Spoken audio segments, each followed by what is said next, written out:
Il modo migliore per festeggiare il prossimo centenario della scuola privata religiosa per antonomasia, l'Istituto Barbarigo, quello di invitare i tanti ex allievi che nel tempo l'hanno frequentato.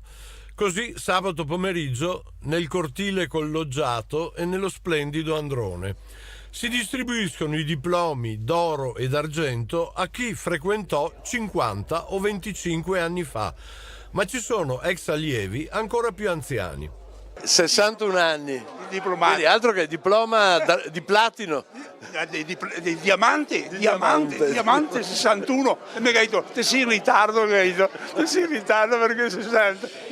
Quindi siamo non al 68 ma 57. al 57. Sono diplomato nel 57. E cosa ricorda di questo Barbarigo del 1957? Ricordo un particolare. Io sono stato l'unico studente in tutta Italia, in tutti i tempi, che è stato, allora esistevano i rimandati a settembre, venivano rimandati a settembre, che sono stato rimandato in una materia che se neanche se ci pensa fino a domani mattina la indovina. Cioè? Educazione fisica.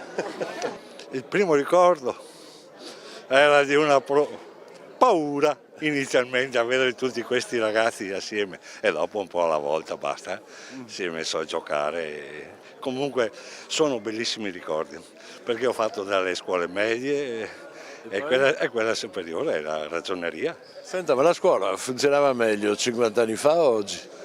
Ma c'era severità e avevamo molto rispetto dei professori. Un clima molto accogliente di amicizia e poi delle figure di sacerdoti molto forti, molto significativi insomma, per noi. Non ci sono più gli insegnanti di una volta, possiamo dire così? Beh, da ex insegnante non possiamo dire così, dipende insomma, ecco. Bisogna dire una cosa. Cosa?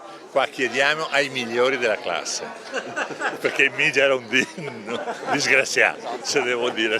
Viene fuori sta roba. Ma la rimandavano ogni anno? No, facevo il furbo. Copiava tanto. Io copiavo da lui, e lui copiava da me, però eravamo contenti. Un tempo il Barbarigo era il liceo privato alternativo al Tito Livio, ma adesso ospita tanti altri corsi di studio, come ricorda il rettore Don Cesare Contarini. Abbiamo sia il liceo classico che il liceo scientifico, sia in tradizionale che scienze applicate.